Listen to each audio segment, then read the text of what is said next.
ir lá bater na nossa porta para entregar a intimação. Só que ela faz uma análise de mérito, ela faz uma análise de requisitos mínimos para que seja cumprida essa determinação judicial estrangeira. E eu acho que Alexandre de Moraes tem muito receio de que ele não consiga vencer sequer esses requisitos básicos, uma vez que ele já tomou um sermão dessa mesma DOJ, da Penn Bond, né, em maio, 7 de maio, quando ele recebeu uma carta aqui dos Estados Unidos, onde a Penn Bond dá uma aula sobre extraterritorialidade, o Alexandre. Está no ar o Márcio Talks, o canal de cortes mais visto do YouTube. Eu sou o Márcio Andrade e no vídeo de hoje você vai ver mais um conteúdo sensacional.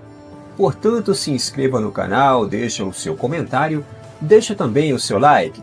Se liga aí! Podemos esperar mais sanções de Donald Trump aqui para o Brasil? Vimos uma ontem, né? A esposa de Alexandre de Moraes, o ministro Alexandre de Moraes, foi punida aí com a lei Magnitsky. Podemos esperar mais sanções? Olha, eu não falo pelo governo americano, mas eles têm uma série, né, de instrumentos a serem utilizados quando eles bem entenderem aumentar a pressão.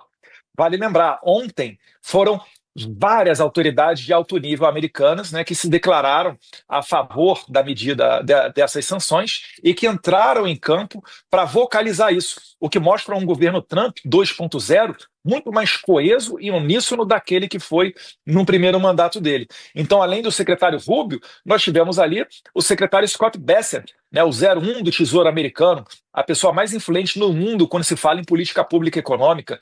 Nós tivemos Christopher Landau, Darren Beattie, várias outras pessoas do State Department, tudo replicado em português pela Embaixada Americana. Então, tudo isso daí mostra que o governo americano sabe o que quer e está disposto a ir nesse sentido.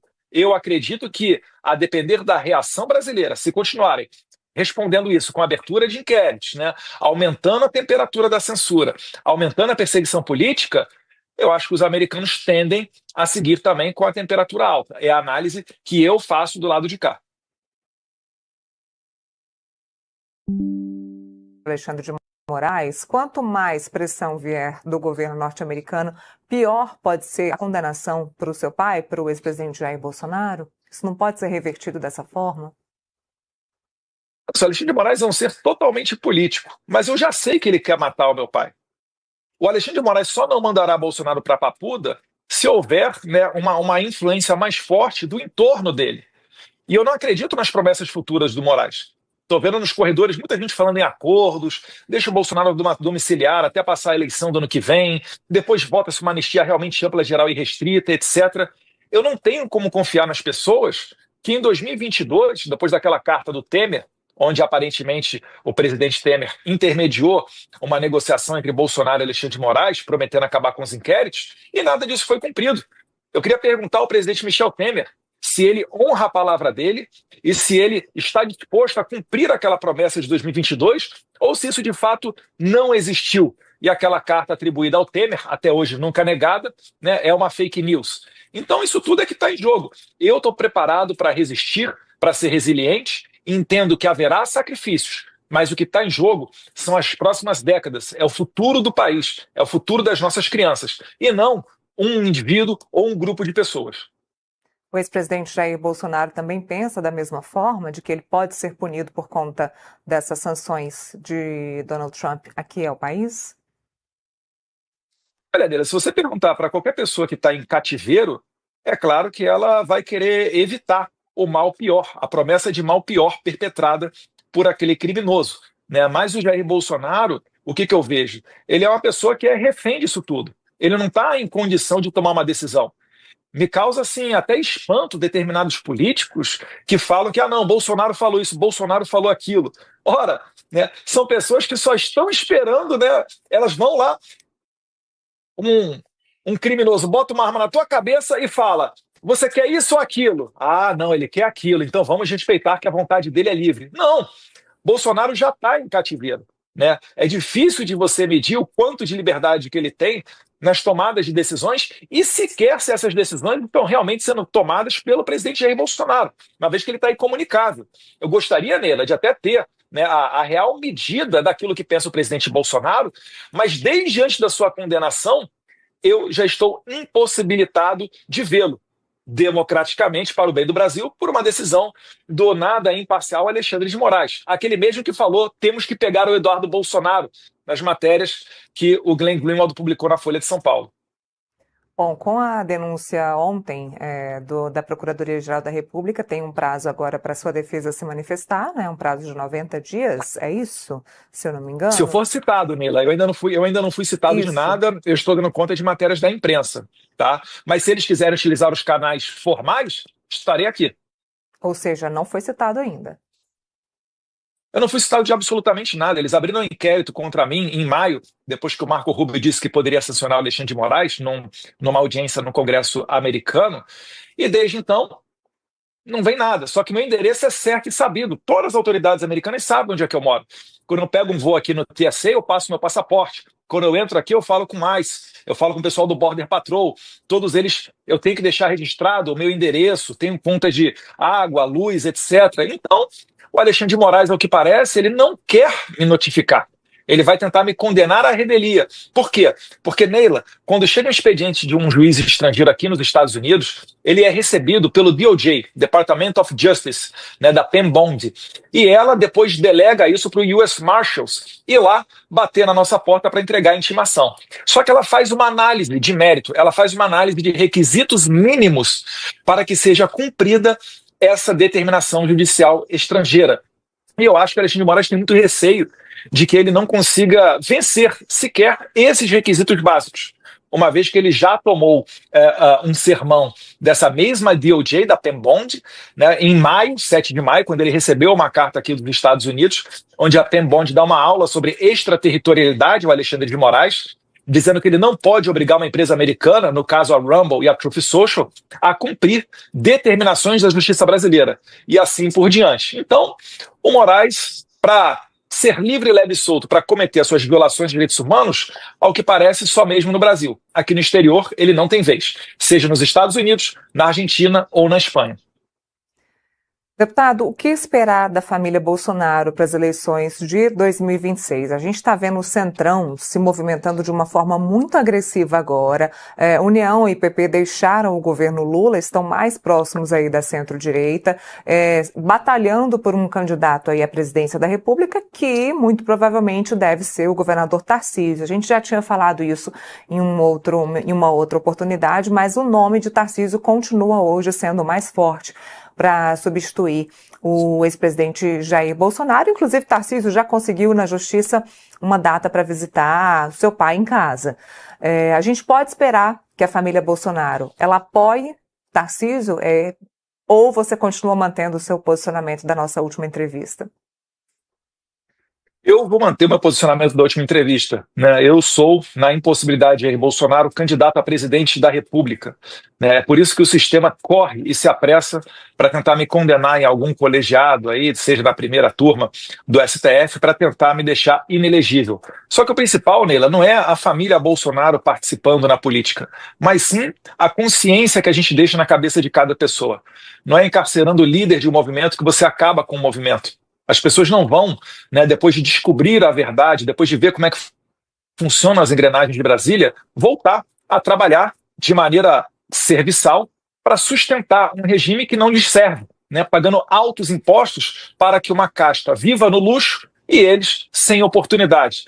Então isso daí é o principal, é nessa força de consciência que eu acredito para libertar o Brasil, e a eleição, ela só me coloca num cargo com um pouco mais de poder, né, com o poder da caneta, para fazer algumas coisas que os cidadãos não podem, como articular projetos de lei, propor projetos de lei, fazer destinações orçamentárias. Fora isso, todos nós somos iguais, e o movimento liderado por Jair Bolsonaro é perene. Mesmo após, quando Bolsonaro vier a falecer, por muito tempo, a gente ainda seguirá colhendo os frutos dessa verdade libertadora liderada pelo presidente Jair Bolsonaro.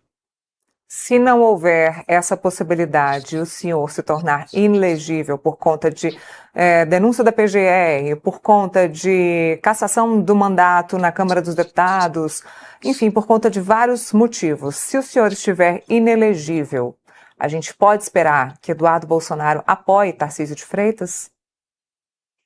Olha, se eu tiver inelegível, porque eu fui condenado pela minha atividade nos Estados Unidos, eu acho provável que os Estados Unidos não reconheçam a eleição do Brasil, né? Vamos combinar que seria um tanto quanto humilhante para o presidente Trump permitir que um brasileiro, por ter ido à Casa Branca, onde não se sabe sequer com quem ele encontrou, ou o conteúdo das suas conversas, seja tida inelegível numa eleição no Brasil, eu acho que o Brasil está brincando de democracia. Aí a gente vai ver realmente pesar, né, toda, não só, eu digo não só Estados Unidos, mas eu acredito que toda a conjuntura internacional para evitar o nascimento de uma nova Venezuela no país. Fora isso, né, dos males o menor. Onde o Lula tiver, eu certamente vou estar do outro lado. Bom, para a gente terminar, minha última pergunta é: o senhor se arrepende de alguma forma das tratativas ou das articulações nos Estados Unidos que acabaram trazendo essas sanções tarifárias aqui para o Brasil?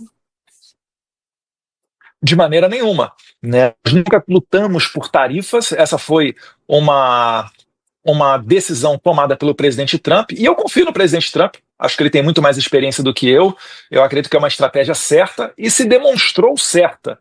Porque, mais uma vez, no passado recente, ninguém sequer admitia discutir a anistia.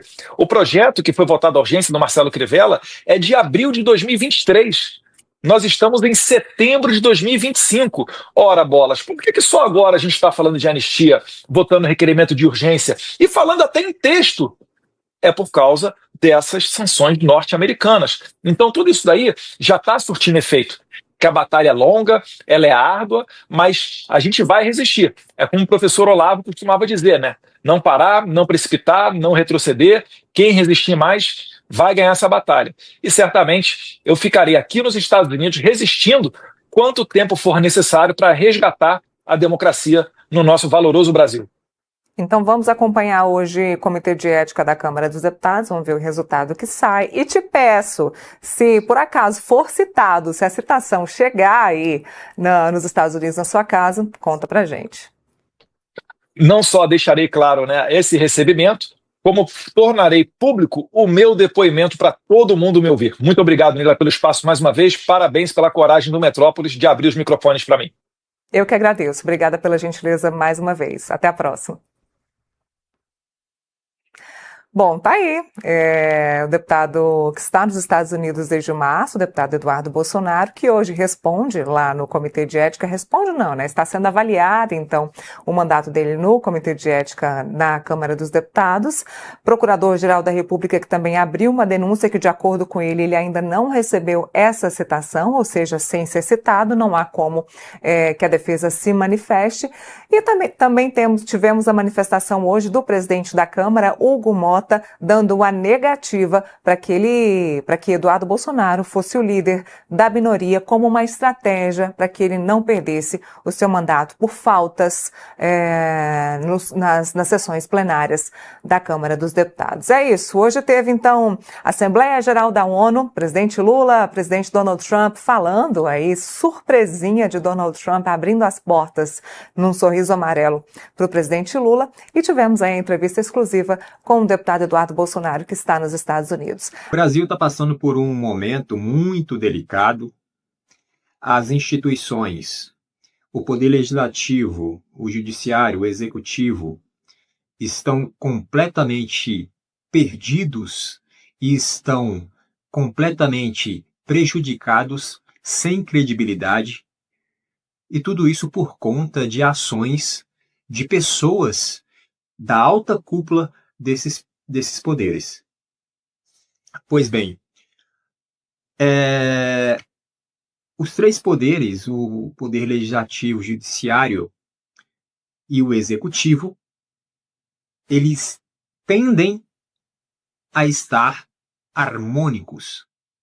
Pelo menos é isso que diz a Constituição, deveria ser harmônicos, né? Deveria ter um equilíbrio entre os três poderes, cada um fiscalizando o outro, né? Na questão dos freios e contrapesos. A própria Constituição diz isso. Porém, na prática não é assim que funciona. O que a gente vê hoje no Brasil é justamente um poder sobressaindo sobre o outro. Então, o que acontece? isso necessariamente vai refletir lá na ponta, ou seja, no indivíduo, no povo, na sociedade. Tá? Mas, ao que parece, as ditas autoridades não estão nem aí para esse negócio, né? Não estão nem aí para as instituições que elas próprias pertencem, né?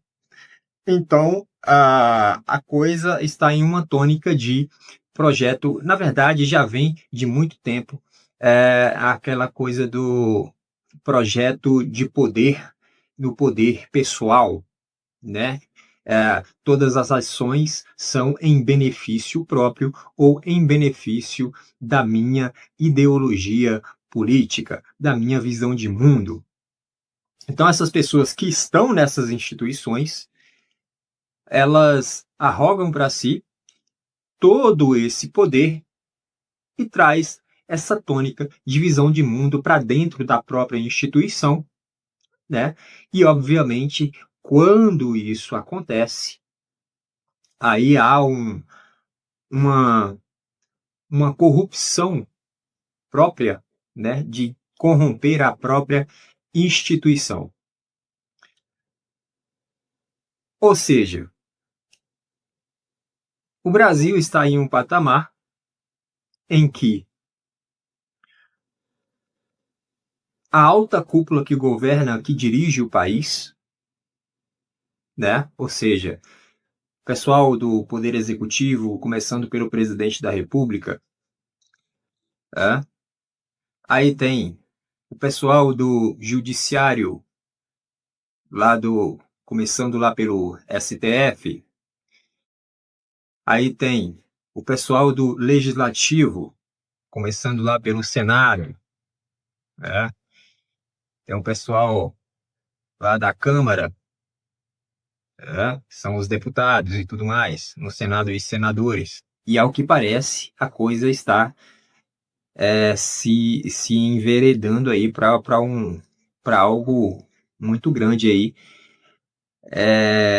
de penalização em relação aos Estados Unidos para com o Brasil.